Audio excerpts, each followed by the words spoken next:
Hello. Hello.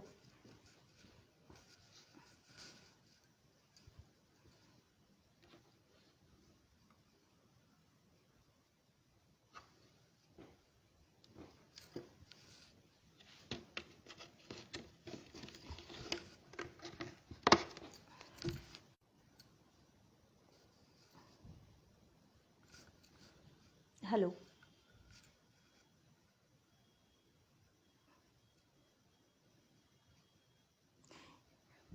जी साधना ma'am, मैंने mobile को सीधा रख लिया है, तो मैं थोड़ा सा आपसे गाइडलाइन चाहूँगी। मेरी आवाज़ आप लोगों तक पहुँच रही है? जी साधना दी, थैंक्स अलॉट।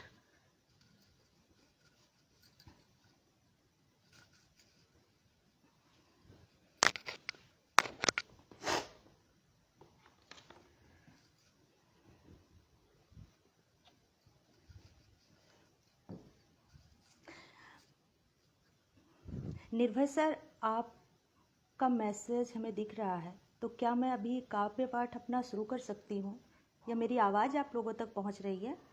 कृपया बताने की कृपा करें।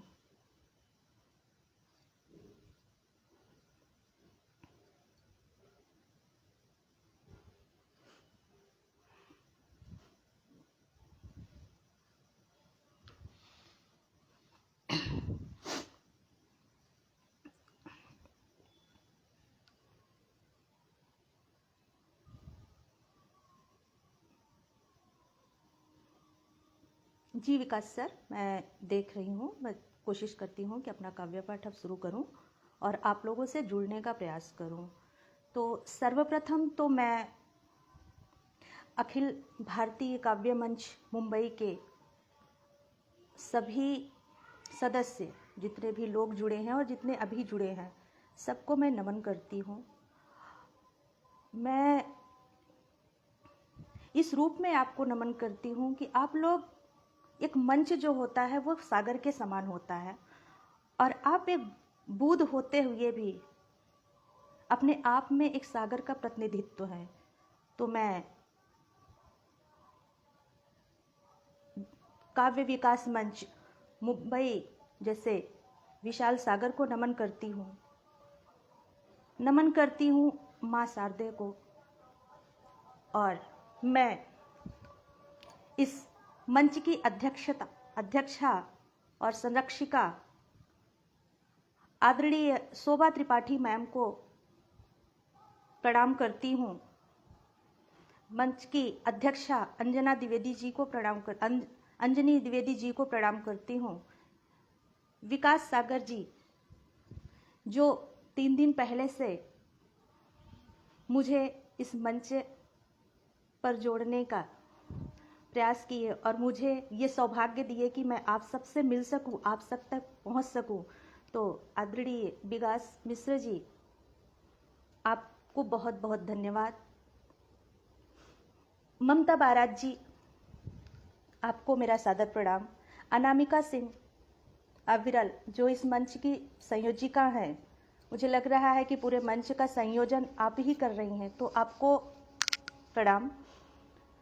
खुशी झा जी, जो एंकर हैं, और रोशन जी, जो आप क्रिएटिव हेड हैं, आप सभी को प्रणाम। और आपका ये जो कार्य है, हम जैसे सामान्य व्यक्ति के लिए, जो एक ग्रामीण परिवेश में छोटी सी जगह पर रहते हुए आपसे जुड़ पाए, या आपने हमें इतना बड़ा मंच उपलब्ध कराया, इसके लिए मैं आपका कोटिशः आभार व्यक्त करती हूँ। क्योंकि मुझे पता है कि एक छोटी सी जगह पे रह कर के अपनी भावनाओं को व्यक्त करना और आपसे अपनी बात को डायरेक्टली कर पाना, आप जैसे क्रिएटिव सोच के व्यक्ति के संयोग और उनसे जुड़ने के बाद ही यह संभव हो पाता है।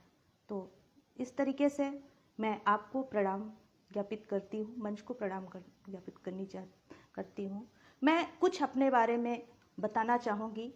मैं सपना मिश्रा, जैसा कि मेरे नाम से आप लोग जान चुके होंगे,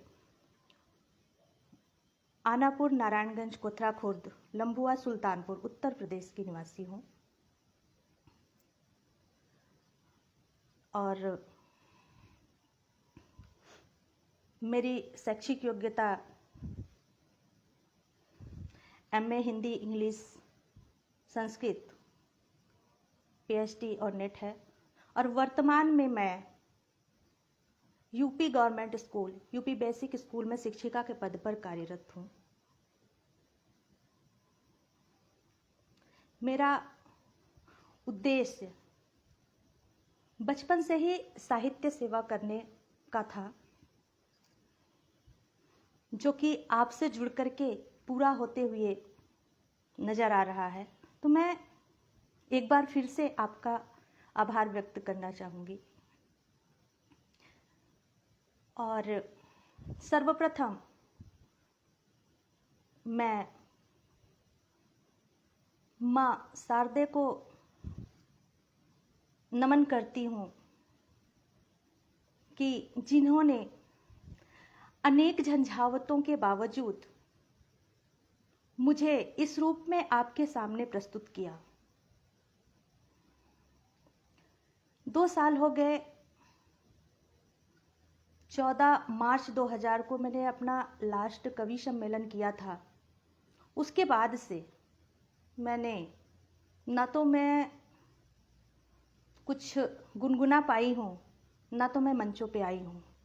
तो आज आपसे जुड़ना मेरे लिए बहुत ही सौभाग्य का विषय है। और मंचों से दूरी बनाने का एक कारण, कभी कभी जिंदगी बहुत अच्छे से चल रही होती है, बहुत सामान्य से ढर्रे पर चल रही होती है, लेकिन कुछ घटनाएं आपके जीवन में ऐसी घटती हैं कि वो आपको एकदम से तोड़ के रख देती हैं, आपको अंदर तक झिझोड़ती है, अंदर तक एक तरीके से झकझोर डालती हैं कि आप कहाँ जा रहे हो, आपको यहाँ नहीं जाना है, सीधे आपकी राहें मोड़ देती हैं।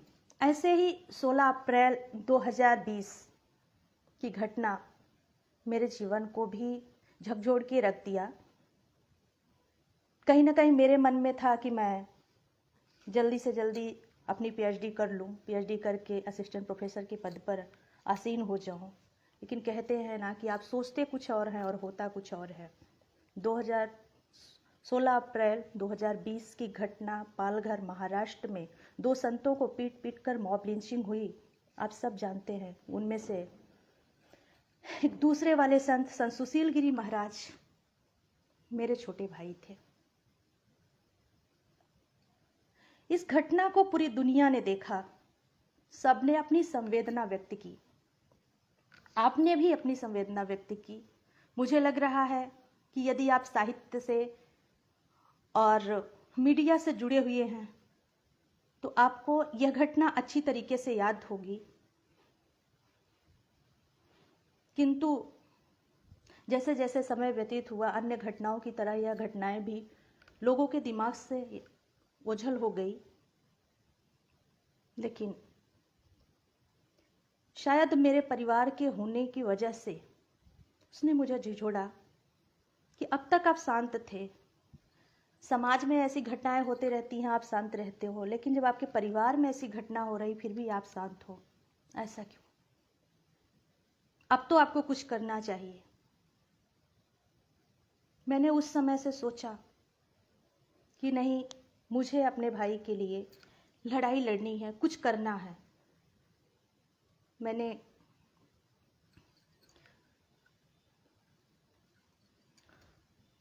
उसी दिन से ठाना, अपने ग्राम प्रधान से लेकर के देश के प्रधान तक, यानी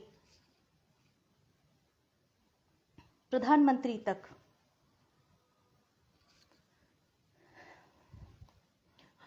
अपने प्रदेश के मुख्यमंत्री, महाराष्ट्र के मुख्यमंत्री, सबको पत्र लिखा, इस घटना की सीबीआई जांच की मांग की।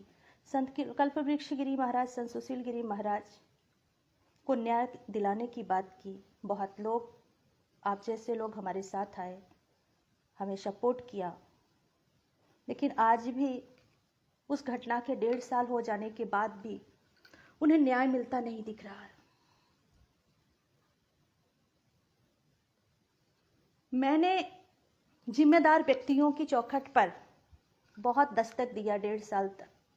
उसके बाद हार करके मुझे लगा कि सामान्य लोगों को जोड़ करके कुछ करना होगा ताकि मेरे भाई की यादों को चिरस्थायी बना सके और उनके मानव सेवा संबंधी कार्यों को आगे बढ़ा सके।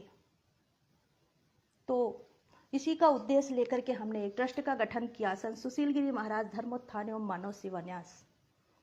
लगभग 2 साल से मैं काव्य मंचों से दूर होकर के इसी मुहिम में लगी हूं और मैं चाहती हूं कि मुझे आपका साथ मिलेगा।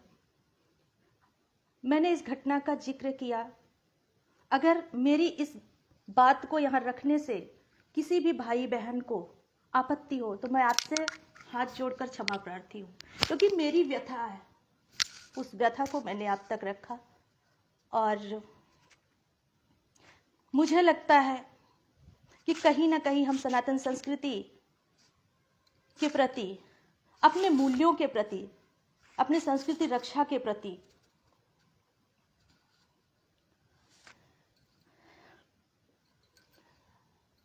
उसके कार्यों को आगे बढ़ाने के प्रति उपेक्षा की भावना रख रहे हैं, जिसके कारण ऐसी घटनाएं हो रही हैं। देश में और भी ऐसी घटनाएं हुई हैं। आप सबको याद होगा, एक अखलाक मारा गया था।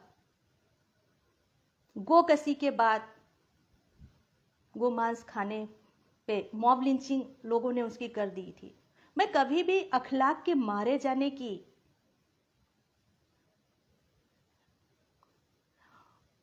उसके मारने वाले लोगों के सपोर्ट में नहीं खड़ी हूं, लेकिन उस समय ऐसा हुआ था ना कि बहुत सारे साहित्यकार, बड़े बड़े साहित्यकार लोगों ने अपने उपाधियों को सरकार को वापस कर दिया था। लोगों ने कहा था कि यह देश असहिष्णु हो चुका है।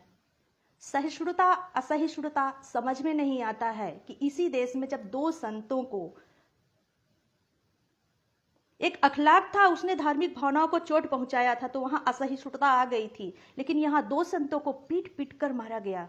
कहां गई थी हमारी सहिष्णुता? ना तो कोई संत आगे आकर के अपनी उपाधियों को वापस किया, ना तो कोई साहित्यकार, ना तो कोई फिल्मकार।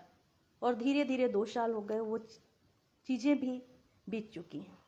खैर, ये बातें लंबी हैं, मेरी पीड़ा लंबी है, मेरी भावना प्रबल है। ये बातें आगे होती रहेंगी। मैं आप सबसे निवेदन करते हुए सर्वप्रथम अपना काव्य पाठ प्रारंभ करने से पहले, क्योंकि मेरे मन में पीड़ा है, अब तो काव्य पाठ करने का मेरा मन ही नहीं करता। बस विचार आते हैं, उन्हें व्यक्त करने का मन करता है। कितना व्यक्त करूं, कहाँ व्यक्त करूं, कैसे व्यक्त करूं। लेकिन फिर भी मैं कोशिश करती हूं। मैं सर्वप्रथम मां शारदे को नमन करती हूँ। उन्हीं के चरणों में एक स्तुति प्रस्तुत करती हूँ, जिनकी वजह से आज मैं आपके सामने अपनी बात रखने में सक्षम हो पाई हूँ। पंक्तियां आप सबके सामने प्रस्तुत है। मेरी भावना, मेरी बातों से अगर आपको कहीं ना कहीं आप आहत हुए हो तो क्षमा प्रार्थी हूँ। मेरी पंक्तियों पर मेरा उत्साहवर्धन कीजिएगा।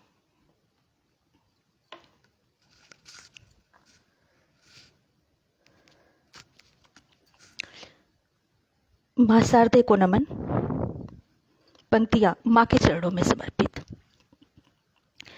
सुंदर सुशोभित श्वेत वसना ईश्वरी, सुंदर सुकोमल श्वेत वसना उज्ज्वला मृदु भाषणी, केकी विरहिणी हंस वाहन हस्ते पुस्तक धारिणी, कमलासना हे सौम्य रूपा रुचिर वीणा वादिनी, माला स्फटिक शुभ शोभिता परमेश्वरी आह्लादिनी, हे गौरवर्णा तुम शुभांगी शांति प्रिय तेजस्विनी, बागेश्वरी रागेश्वरी सिद्धेश्वरी मृगलोचनी, हे गौर वर्णा तुम शुभांगी शांति प्रिय तेजस्विनी, वागेश्वरी सिद्धेश्वरी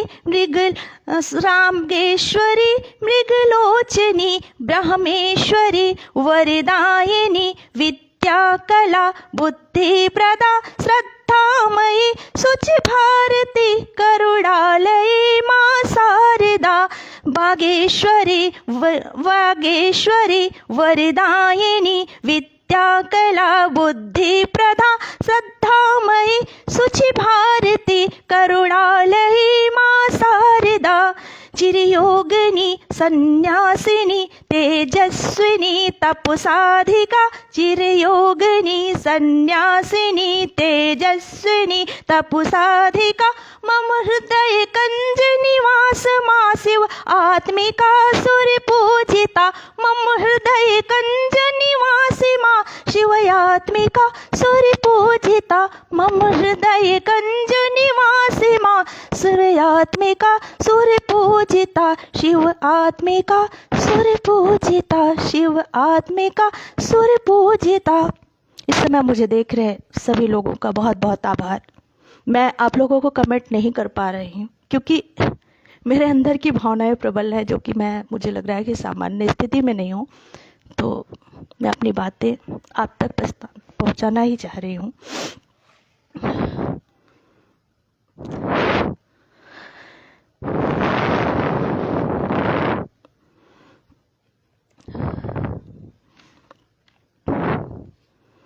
मैं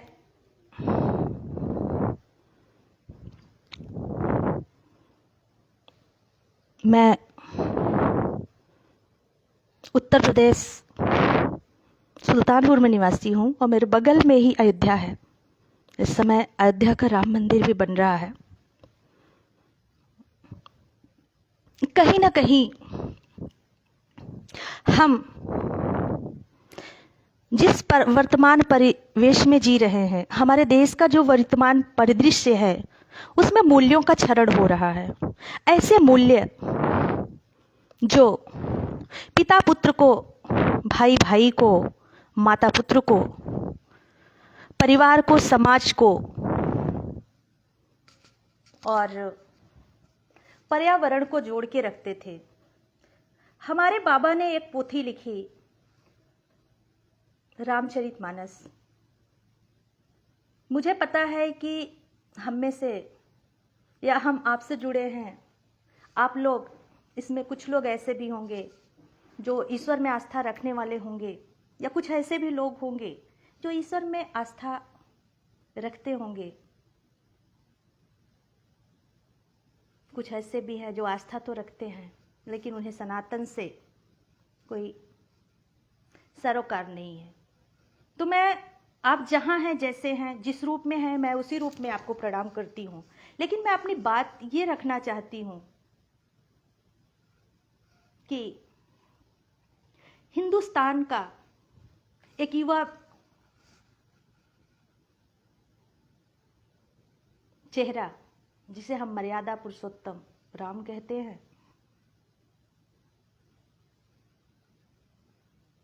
वह घर घर में, जन जन में निवास करता है। हर जगह रामायण की बात, शायद हम संस्कृत तो उतना नहीं जानते, लेकिन रामचरितमानस की बात करें तो अवध क्षेत्र में या पूरे हिंदुस्तान में, या हम कहें कि पूरे विश्व में दावे के साथ कहा जा सकता है कि रामचरितमानस एक ऐसा ग्रंथ है जो 24 घंटे कहीं ना कहीं पढ़ा जा रहा होता है और पूरे समूह में पढ़ा जा रहा होता है। यह हमारे अवध क्षेत्र के होने और हमारे अस्तित्व में होने का बहुत ही बड़ा गौरव है। मैं राम को मानती हूँ। राम का ही आदर्श मुझे लगता है कि समाज में स्थापित होना चाहिए, क्योंकि जब एक छोटा सा 12 साल का बच्चा बाहर से भाइयों के साथ खेल के आता है, अपने पिता दशरथ के पास आता है और पिताजी कहते हैं कि बेटा तैयार हो जाओ, तुम्हें ये जो ऋषि जी बैठे हैं ना, इनके साथ जंगल जाना है। वो बच्चा अपने छोटे भाई के साथ तैयार हो जाता है। एक बार ये नहीं पूछता कि क्यों, आप मुझे क्यों भेज रहे हैं, मैं जंगल नहीं जाऊंगा। एक राजकुमार है जो नाजों पे पला बढ़ा है, उसे कोई कह दे कि जंगल जाए, या आज के आप अपने बच्चे के बारे में सोच लीजिए कि आप उसको अपने घर में पालते हैं और कह दें कि आज तुम्हें मुझसे दूर जंगल में जाके रहना है, और वो भी बड़े बड़े राक्षसों के बीच में, तो शायद वो तैयार नहीं होगा। लेकिन वो बच्चा जब विश्वामित्र के साथ जंगल जाता है तो फिर अयोध्या, सिर्फ अयोध्या का राजकुमार राम था, लेकिन जब विश्वामित्र के साथ 7 वर्ष रह करके अपनी पत्नी के साथ वापस अयोध्या लौटता है, तब वह धनुर्धारी राम कहलाता है। उसके बाद फिर अब कल्पना करके देखिए कि शाम को उसे पता होता है कि मेरा राज्याभिषेक होने वाला है, उसे कोई हर्ष नहीं, कोई दुख नहीं। लेकिन अगले दिन उसी व्यक्ति को यह पता चलता है कि तुम जो है वलकर धारण करो और वन को जाओ, तो भी उनके चेहरे पर कोई विषाद नहीं होता और वन को चले जाते हैं। लेकिन जब वह व्यक्ति वन से होते हुए अयोध्या का राजा बनता है तो वह मर्यादा पुरुषोत्तम राम कहलाता है। जब प्रेम देखना हो, भाई भाई का प्रेम, माता पुत्र का प्रेम, माता पिता का प्रेम, पिता पुत्र का प्रेम, तो शायद राम आदर्श हो जाते हैं।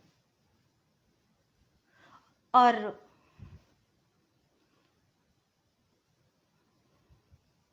इस समय जरूरत है कि राम हो, राम जैसा राज्य हो, क्योंकि कहा जाता है कि राम राज्य आ गया। और बहुत ज्यादा मैंने संस्कृत तो नहीं पढ़ी, लेकिन मैं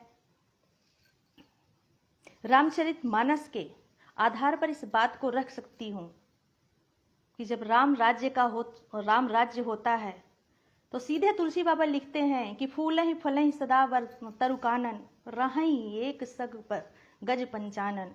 जहां एक साथ सब, मतलब पर्यावरण का इतना अच्छा परिदृश्य शायद आपको नहीं मिलेगा।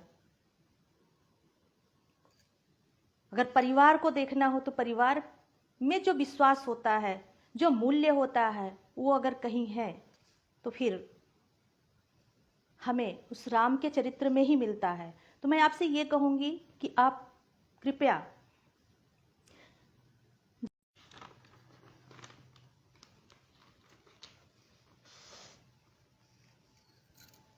तो राम उस आदर्श को प्रस्तुत करते हैं। आज हमें राम की आवश्यकता है।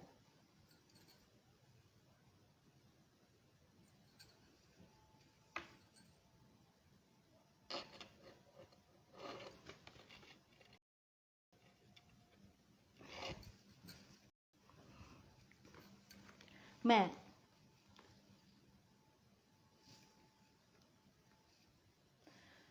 कोरोना के समय राम के लिए मैंने कुछ समर्पित किया है या राम से कुछ आवाहन किया है, मैं उसी को आपके समक्ष प्रस्तुत करती हूँ। वो पंक्तियां निवेदित हैं, मेरा उत्साहवर्धन करिएगा। हे सुख सागर करुणा निधान, तूणीर धनुष धारण करता। मैं आप तक पहुंच पा रही हूं? हेलो, कृपया मुझे बताएं।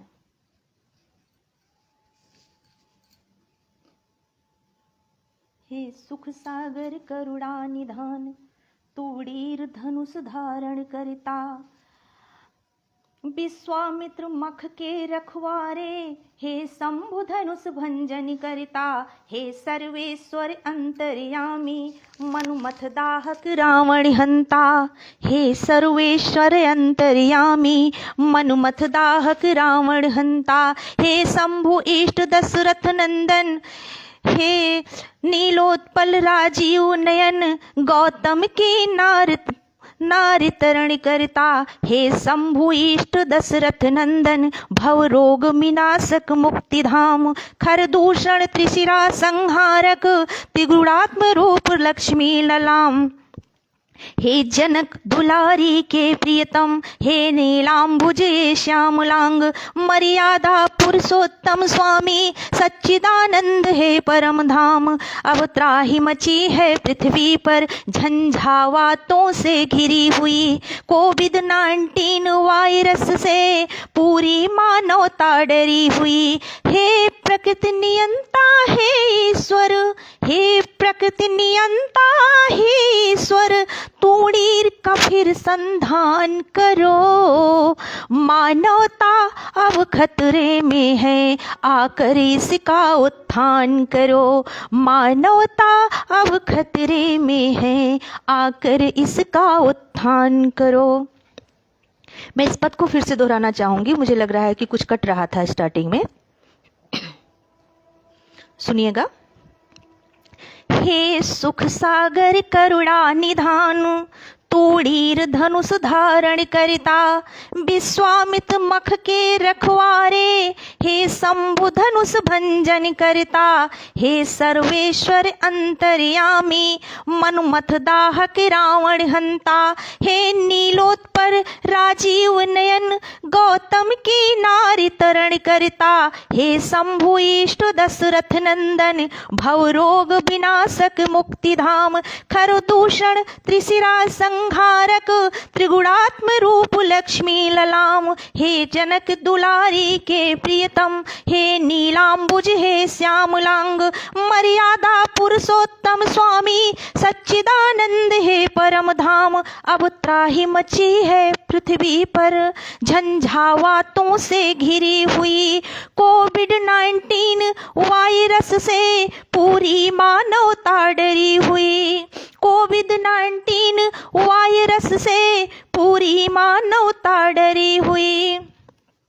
हे प्रकृति नियंता हे ईश्वर, हे प्रकृति नियंता हे ईश्वर, तूणीर का फिर संधान करो। मानवता अब खतरे में है, आकर इसका उत्थान करो। मानवता अब खतरे में है, आकर इसका उत्थान करो। आगे कोरोना था और हम सारे लोग कैद में थे। मन में तरह तरह की आशंकाएं थी, हमेशा डर बना रहा कि हम अपने परिवार को खो देंगे, और हम में से बहुतों ने खोया भी।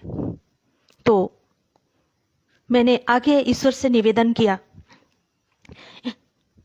यह कोरोना की कैद हमें आशंकाओं से भर रही है, पूरी मानवता खतरे में ऐसा आगाह कर रही है। यह कोरोना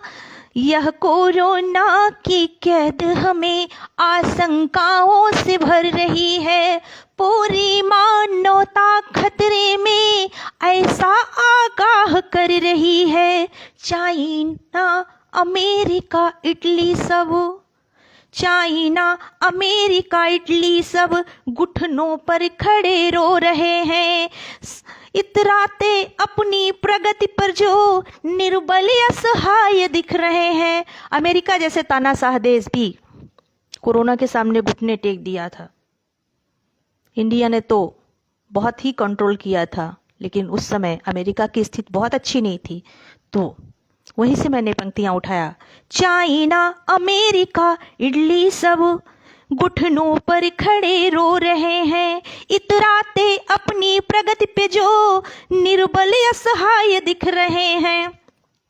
श्रद्धा सुचिता करुणा नकार अपसंस्कृति का दंभ भर रहे थे, उस प्रकृति नियंता को नकार सब अहम अहम कर रहे थे। नित जीवन पथ अब है दुरूह। कितना जीवन कठिन हो गया था कि लोग पूरे हिंदुस्तान में अपने घर को भाग रहे थे, शहर से गांव की तरफ। उस समय गांव में बूढ़े माँ बाप अपने लाडलों को पाकर कितना खुश हो रहे थे, और जो दूर थे वो कितना घुट घुट के जी रहे थे। तो पंक्तियां वहीं से है, निज जीवन पथ अब है दुरूह, पल प्रतिपल डर की छाया है, एक जीवन रहित वायरस ने जीवन पे कहर बरपाया है। जी हाँ, वायरस जीवन रहित ही होता है ना, उसे सजीव और निर्जीव के बीच की कड़ी कही जाती है। और देखिए इंसानी जीवन पर उसने कैसा कहर बरपाया।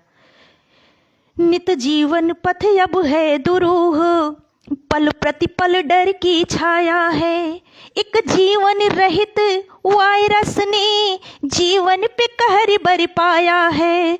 उद्भव स्थिति के हे स्वामी, उद्भव स्थिति के हे स्वामी, अब पुनः शक्ति संधान करो। वही शक्ति जो कहे थे कि निश्चरहीन करहु मैं, भुज उठाई प्रणकीन।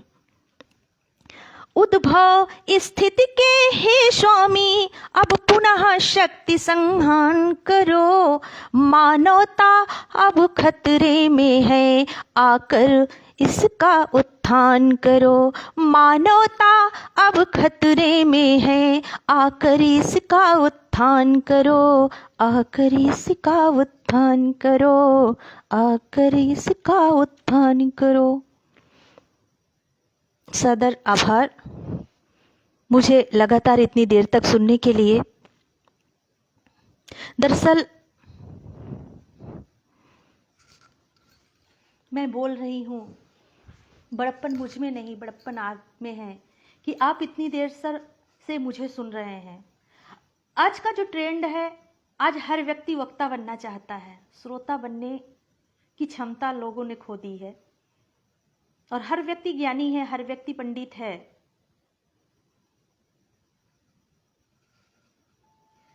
हर व्यक्ति सब कुछ जानता है, और जो नहीं जानता, गूगल गुरु सबसे बड़ा गुरु है, वो उसे बता देता है। फिर भी मैं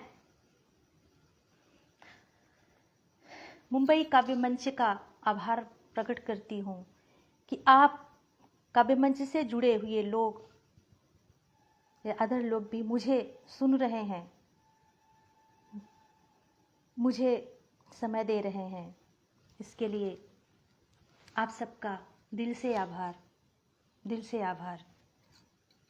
और ख़ास करके तो आभार मैं अपनी उन बहनों का व्यक्त कर रही हूँ जो इस मंच को चला रही हैं। मैंने देखा कि मुंबई काव्य मंच पर ज़्यादातर हमारी बहनें जुड़ी हुई हैं और सब अपने टैलेंट से हम जैसे दूर दराज में बैठे लोग और नए लोगों को जोड़ रही हैं।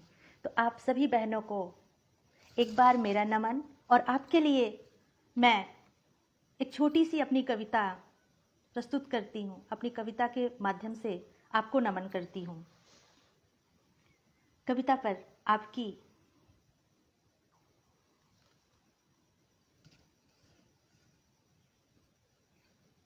आपका साथ भी चाहती हूँ। हार्दिक अभिनंदन सर, हार्दिक अभिनंदन सबका। मेरी कविता सुनिएगा, मैं आपके सामने रखती हूँ।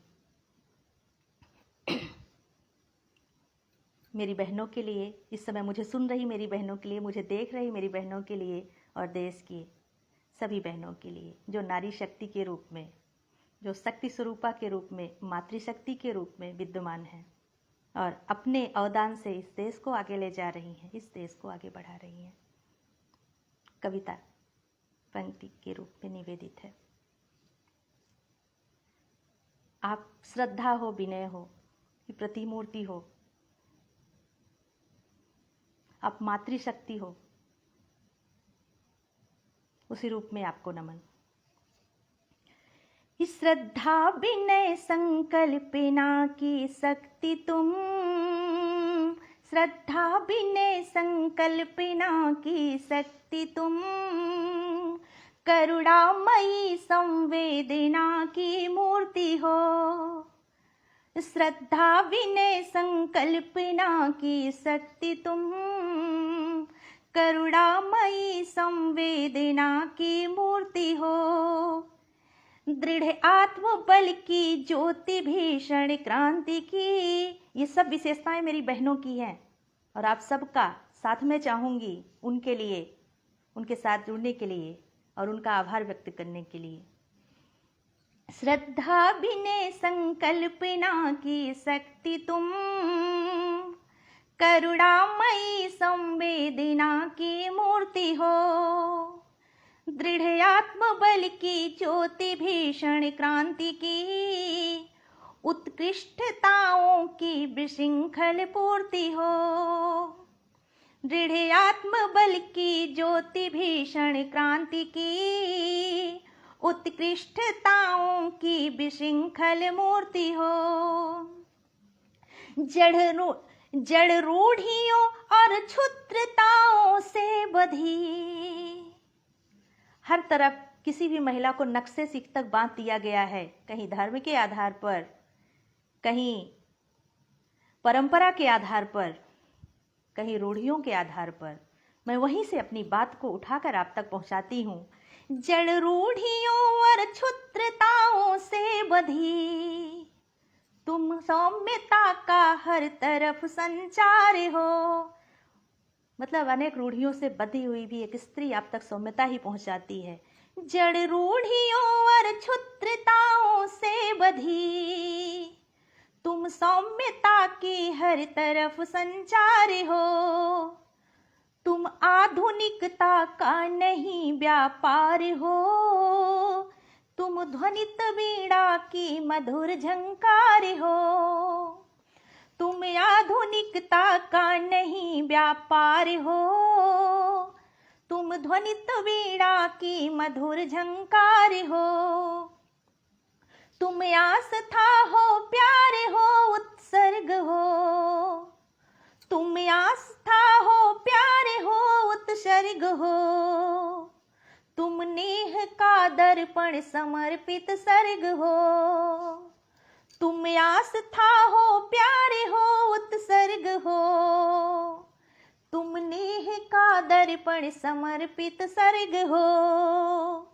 मानस सरोवर हृदय तल संचारणी, तुम संस्कारित प्रीति का संसर्ग हो, मानस सरोवर हृदय तल संचारणी, तुम संस्कारित प्रीति का संसर्ग हो, श्रद्धा विनय संकल्पना की मूर्ति तुम, श्रद्धा विनय संकल्पना की मूर्ति तुम, करुणामयी संवेदना की शक्ति हो, श्रद्धा विनय संकल्पना की शक्ति तुम, करुणामयी संवेदना की मूर्ति हो, करुणामयी संवेदना की मूर्ति को।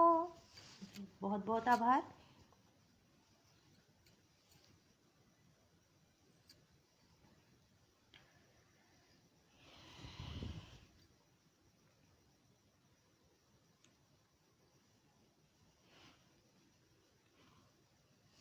ममता दी, बहुत बहुत धन्यवाद आपको। विकास मिश्रा जी, आपको बहुत बहुत धन्यवाद। और ममता जी, आप लोग जो काम कर रहे हैं वाकई वो बहुत सराहनीय है। आप अपना समय निकाल करके एक साहित्य मंच को जोड़ रहे हैं, लोगों को जोड़ रहे हैं, उस मंच पे लोगों को कुछ कहने की शक्ति प्रदान कर रहे हैं, तो निश्चय आप श्रद्धा, विनय और संकल्पना की शक्ति ही हैं। आप सबको एक बार फिर मेरा नमन।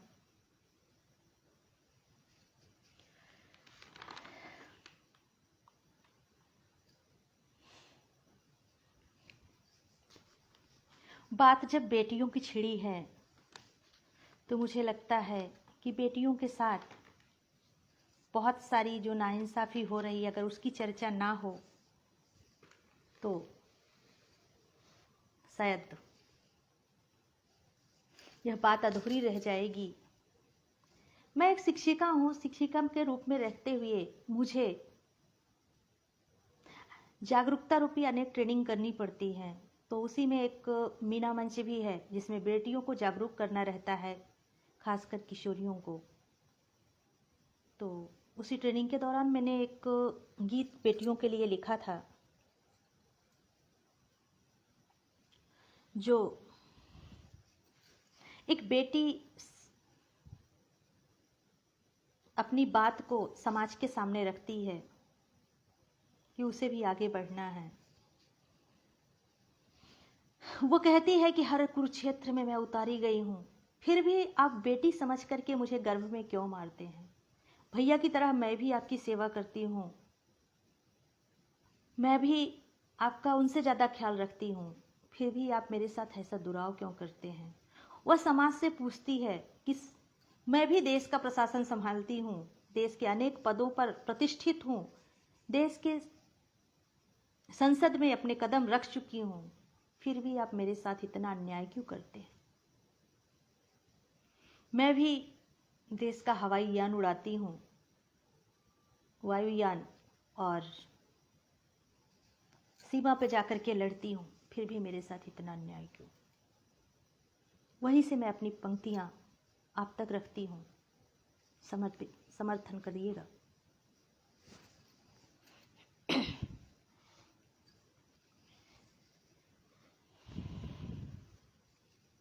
क्योंकि छोटी छोटी बात पर रोती हैं बेटियाँ, बहुत नाजुक, बहुत कोमल होती हैं बेटियाँ, और इन बेटियों की जब आवाज़ दबती है तो कहीं ना कहीं उनमें कसक रह जाती है। उस कसक को वे किसी न किसी माध्यम से व्यक्त करना चाहती हैं। उन्हीं को यह गीत समर्पित है, सुनिएगा। बेटी है पुकारती,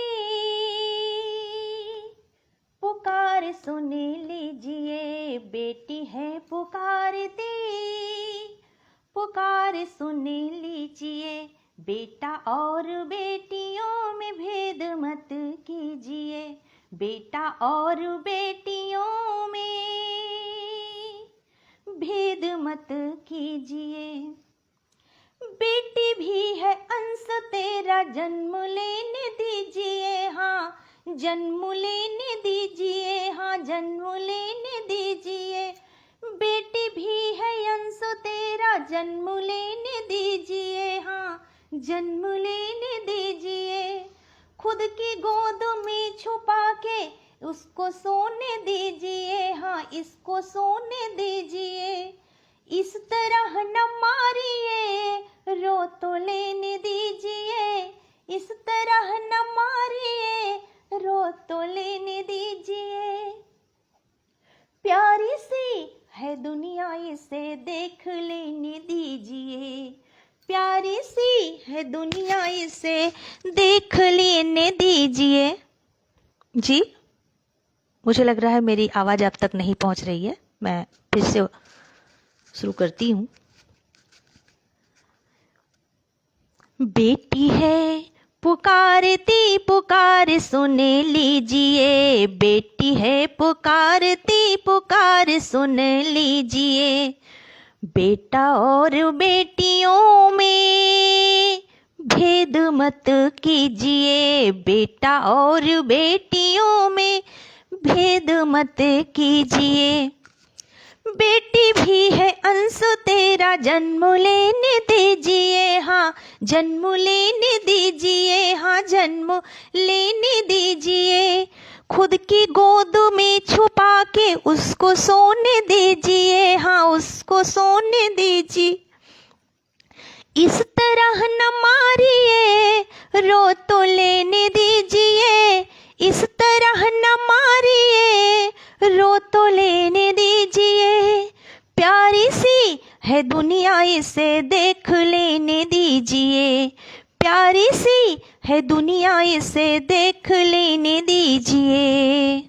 और क्या कीजिए, विधि का विधान ये भी नष्ट मत कीजिए, विधि का विधान ये भी नष्ट मत कीजिए, बेटा और बेटियों में भेद मत कीजिए। और भी लोग शिक्षा के प्रति कैसे बेटियों में विरोध उनमें भेदभाव करते हैं। बेटे को तो बड़े अंग्रेजी और महंगे स्कूलों में पढ़ाते हैं और बेटियों को तो पढ़ाना ही नहीं चाहते, और पढ़ाते भी हैं तो प्राइमरी में भेजते हैं या जो भी करते हैं, क्योंकि संख्याएं यही बताती है।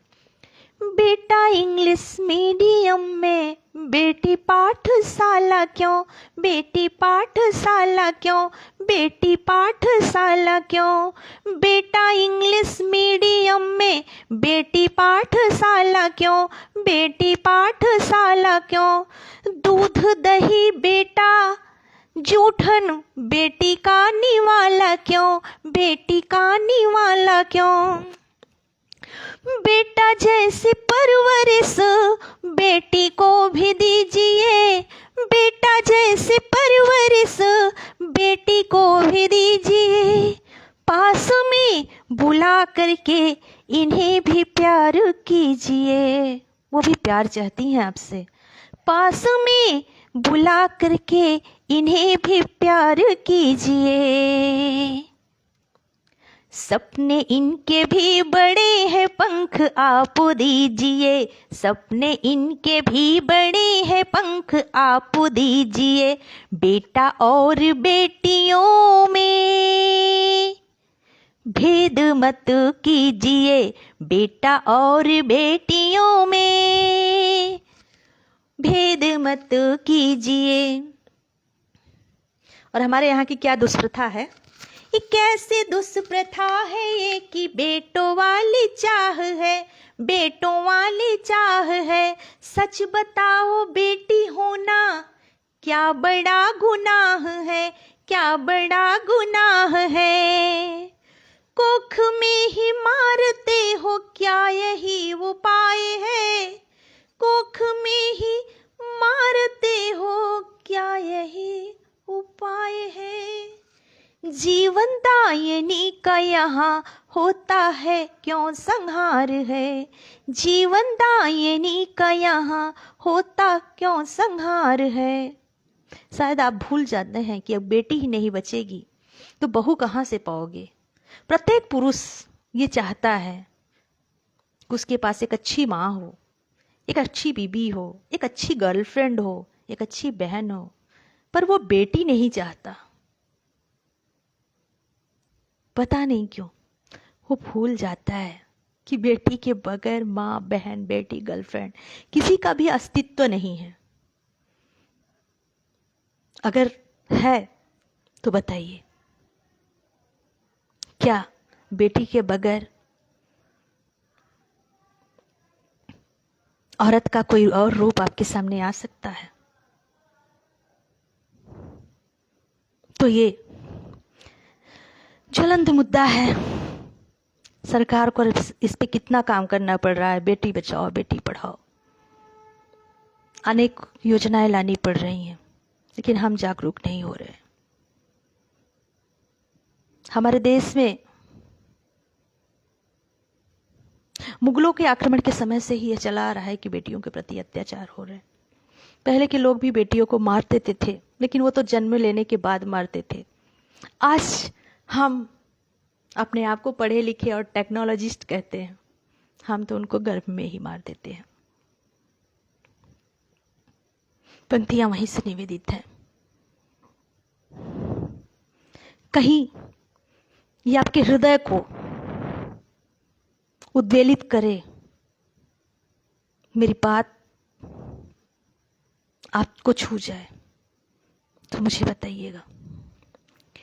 कैसी दुष्प्रथा है ये कि बेटों वाली चाह है, बेटों वाली चाह है, बेटों वाली चाह है, सच बताओ बेटी होना क्या बड़ा गुनाह है, क्या बड़ा गुनाह है, हाँ बड़ा गुनाह है, कोख में ही मारते हो क्या यही उपाय है, कोख में ही मारते हो क्या वही उपाय है, जीवन दायिनी का यहाँ होता क्यों संहार है, जीवन दायिनी का यहाँ होता क्यों संहार है,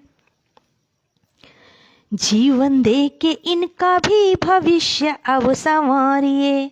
अब हर माता पिता, हर समाज को ये करना होगा जीवन दे के इनका भी भविष्य अब संवारिए, बेटा और बेटियों में भेद मत कीजिए, बेटा और बेटियों में भेद मत कीजिए, बेटा और बेटियों में भेद मत कीजिए।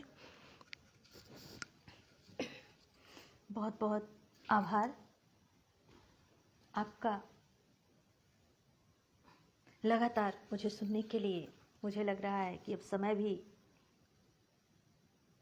अपनी सचेतक घंटी बजा रहा है। मुझे बहुत अच्छा लगा आपसे जुड़ करके।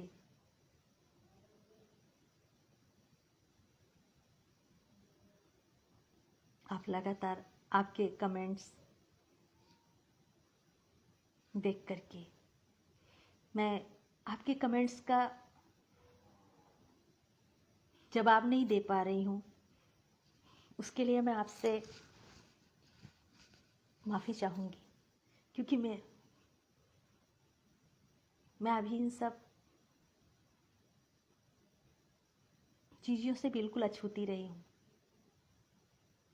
काफ़ी दिन बाद आज मैंने इस काव्य पाठ को किया। बहुत अच्छा लगा आपसे जुड़ के।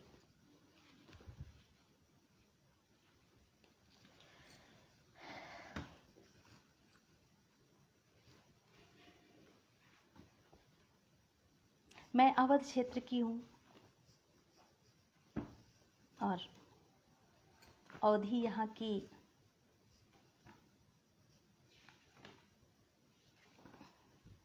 भाषा है और अवधी में बहुत सारे महाकाव्य लिखे गए हैं। फिर भी ऐसे लगता है कि अभी कुछ समय से हमारे देश में अवधी उपेक्षित सी है।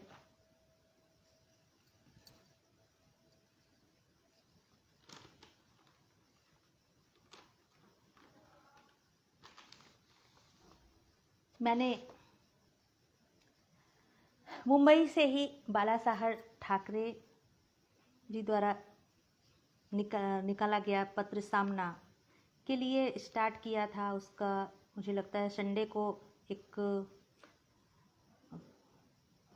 क्षेत्रीय भाषाओं के विकास के लिए एक पेज आता है सामना का ही, तो अवधी लोकमंच करके मैंने उसके लिए एक कविता लिखी थी वसंतोत्सव पर।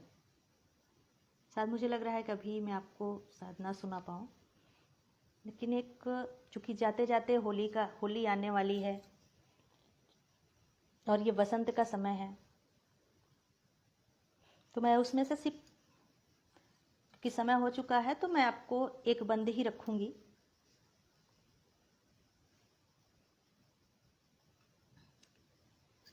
आई मदनोत्सव की बेला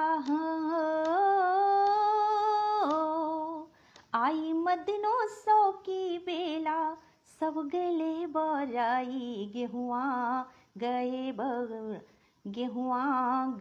गदिराई, सरसों गैली फुलाई, जीरा डोली डोली जाए, जीरा डोली डोली जाए। आई मदनोत्सव की बेला,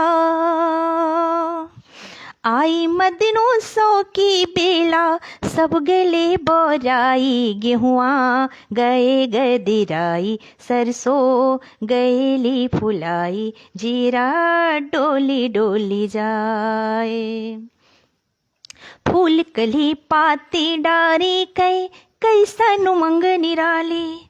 इस समय ग्रामीण परिवेश ऐसे ही हुआ है। फूल कली पाती डारी कैसन उमंग निराली,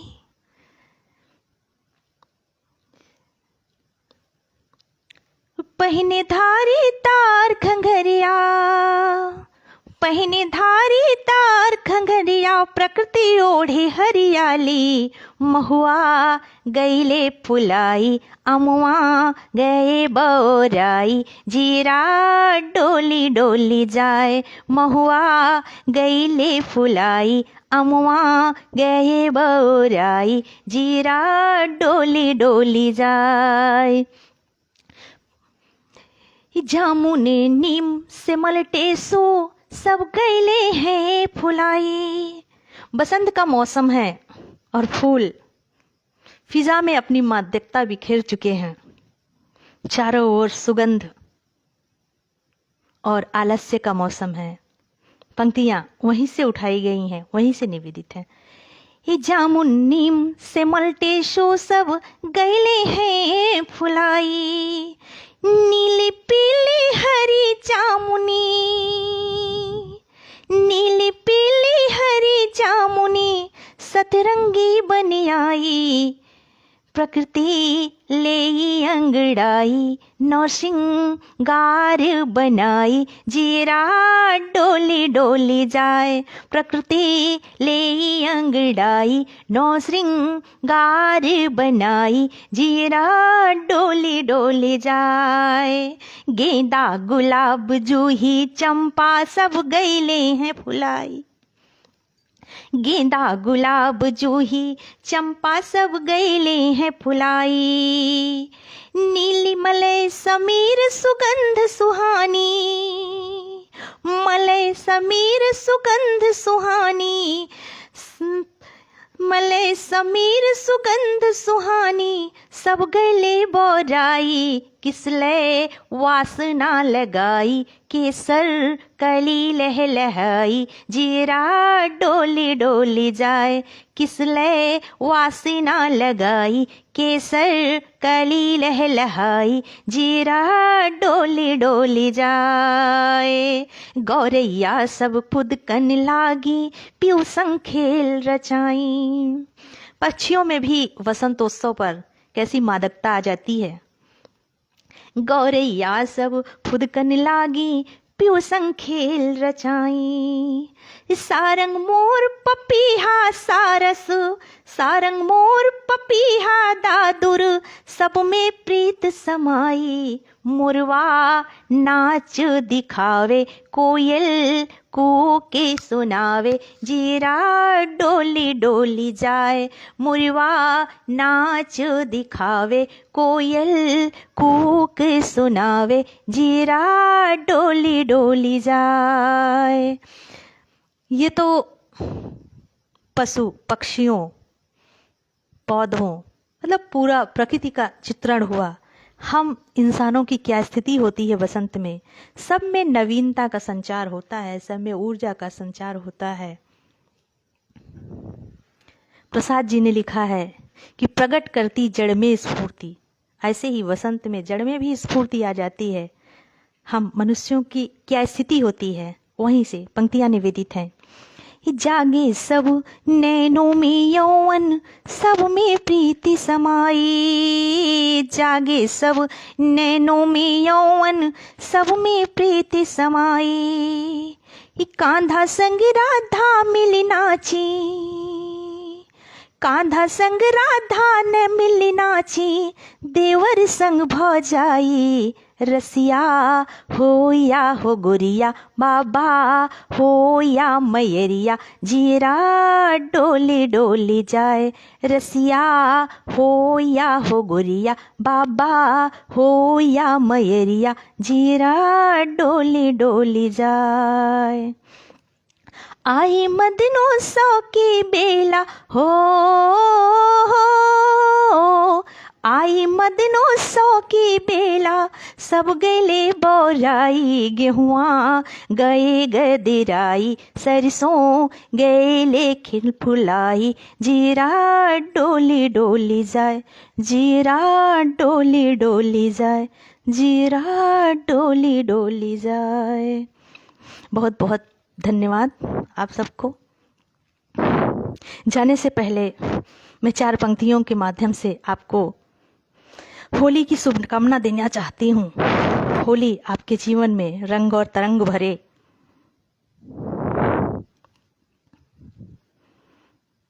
मैं पंक्तियाँ आपको समर्पित करती हूँ। जिस तरीके से होली के रंग होते हैं, ऐसे ही आपके जीवन में उमंग तरंग रहे। रंगों सा रंगीन जीवन हो, सब रंगे उमंग तरंग भरे। रंगों सा रंगीन जीवन हो, सब रंगे उमंग तरंग भरे। होली का सा मन का त्रास हरे, टेसु सा खिल मन मोद भरे। होली का सा मन का त्रास हरे, टेसु सा खिल मन मोद भरे। आठहु सिद्धि नवो निधि रस लई। ऐसे ही आपके जीवन में सब सिद्धियां भरी रहे। आठों सिद्धि नवो निधि रस लई, रागिनिया मनोहार करे। यश कीर्ति सदा विकसे बिल से, नीत कष्ट जरे नव मोद भरे। यश कीर्ति सदा विकसे बिल से, नीत कष्ट जरे नव मोद भरे। बहुत आप सबका को प्रणाम निवेदित करती हूँ। एक बार फिर मैं वहीं आती हूँ जहाँ से मैंने अपनी बात को उठाया था, अपनी बात को शुरू किया था, उसी निवेदन के साथ।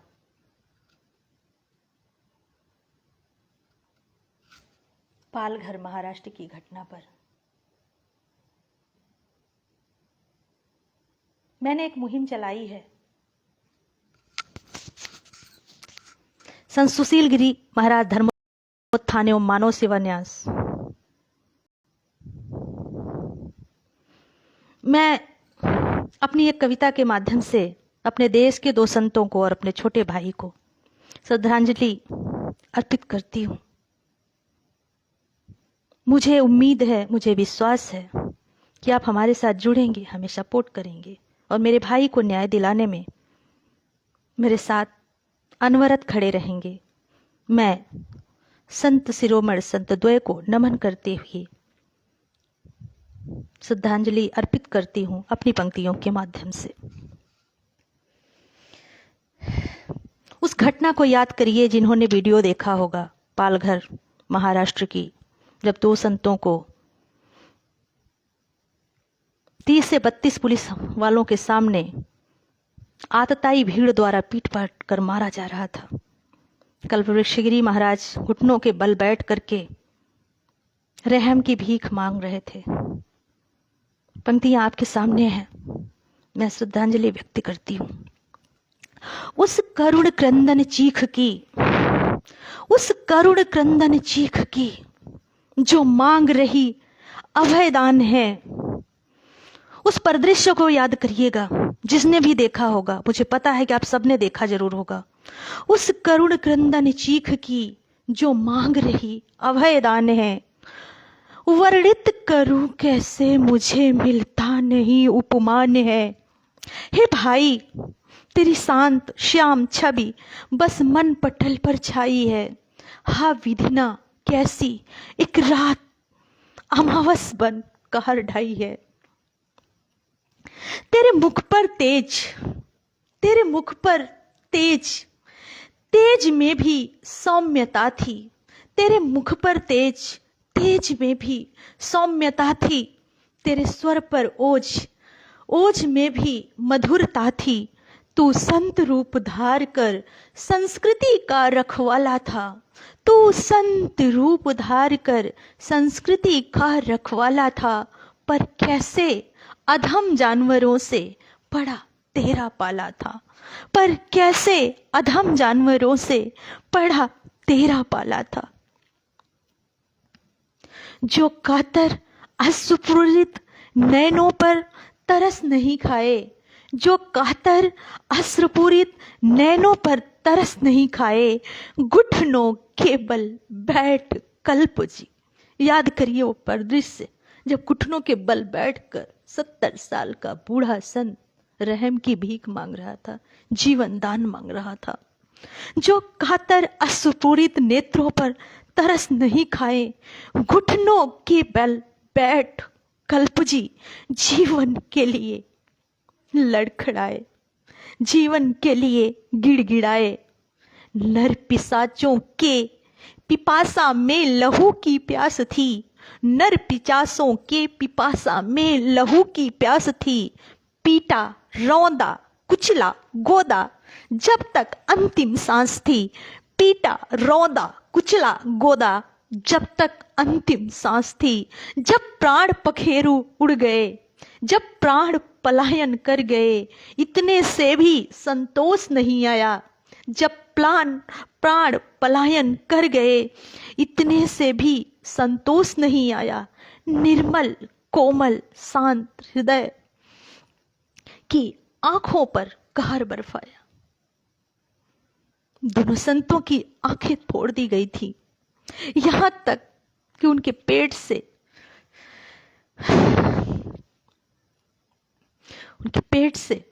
आंत को निकालकर सड़क पर फेंक दिया गया था। लेकिन आज हमारे देश में कुछ लोगों को असहिष्णु होने पर डर लगता है, उनको रहने पर डर लगता है, लेकिन एक शब्द कोई आगे आकर के नहीं बोला। अगर कोई अखलाक मरा होता तो सब चिल्लाते। हमारा देश के संत भी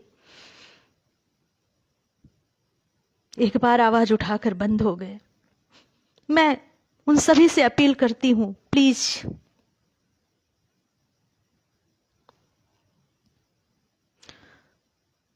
हमारे साथ आए, हमारे देश के संतों को न्याय दिलाने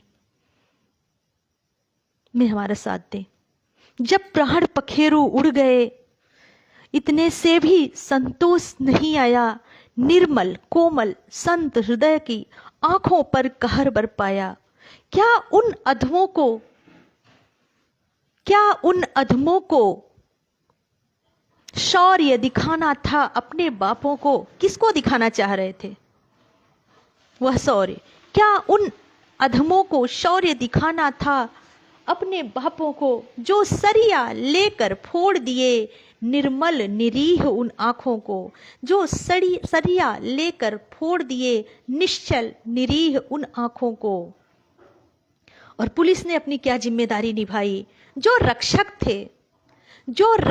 थे भक्षक बन बैठे, जो रक्षक थे बन बैठ वहां, जो रक्षक थे बन मौन वहां, वर्दी की लाज बेच डाले।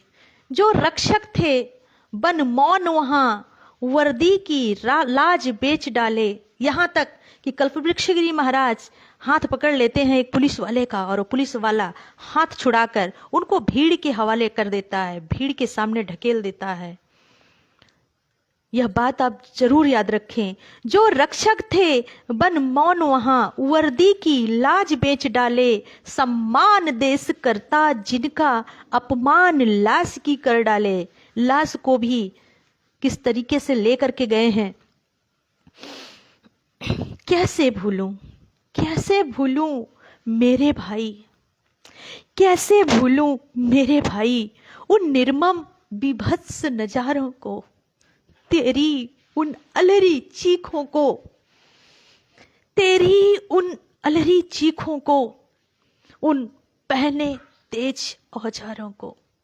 कैसे भूलूं मेरे भाई निर्मल, कैसे भूलूं मेरे भाई निर्मम विभत्स नजारों को, तेरी उन अलहरी चीखों को, उन पैने तेज औजारों को। मेरी आवाज है दीन छीण, मेरी आवाज है दीन छीण, सत्ता तक पहुंच न पाई है। मेरी आवाज है दीन छीण, सत्ता तक पहुंच न पाई है। छीके की रखवाली तो यहाँ बिल्ली के हाथ ही आई है शपथ मेरी अंतिम दम तक, है शपथ मेरी अंतिम दम तक मैं न्याय मांग कर लाऊंगी। है शपथ तेरी अंतिम दम तक मैं न्याय मांग कर लाऊंगी। हो ब्रह्मलीन मिले आत्म शांति, हो ब्रह्मलीन तुम्हें शांति मिले, तुम ब्रह्मलीन रहो। मैं अपना वचन निभाऊंगी, मैं अपना वचन निभाऊंगी। इसी के साथ आप सबको नमन। आप सबको बहुत बहुत धन्यवाद मुझे स्थान देने के लिए, मुझे सुनने के लिए। और हो सके अगर मेरी आवाज़ आपके हृदय द्वार तक दस्तक दे रही है, आपको कचोट रही, आपको बेहवल कर रही है, आपको लग रहा है कि अगर हमारे संस्कृति की रक्षा नहीं हो सकती, हमारी सनातन की रक्षा नहीं हो सकती, जिम्मेदार लोग मौन हैं, तो प्लीज़ आप हमसे जुड़िए। हमने संस्था बनाई है, संत सुशील गिरी महाराज धर्मोत्थान एवं मानव सेवा न्यास, उस संस्था से जुड़िए। बस आपसे अपील है, प्लीज़ हमारे साथ आइए। बहुत बहुत धन्यवाद, बहुत बहुत आभार हमें अपने पटल पर स्थान देने के लिए, हमसे जुड़ने के लिए। धन्यवाद।